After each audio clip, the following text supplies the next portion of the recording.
tips nak baby girl. Kalau baby girl yang menentukan jantina anak sperma suami kan. Jadi sperma yang bawa jantina anak perempuan, sperma ni saiz dia lebih besar, berenang lebih perlahan. Bila berenang lebih perlahan, anda kena bersama awal sebelum ovulasi. Maknanya masuk OPK positif tu dah boleh start bersama.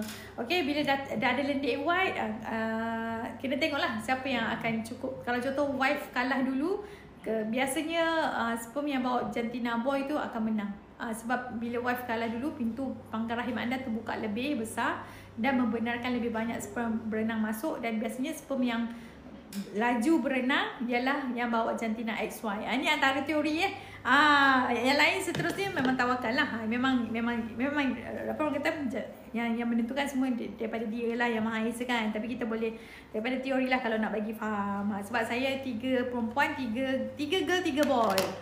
So itulah tips dia.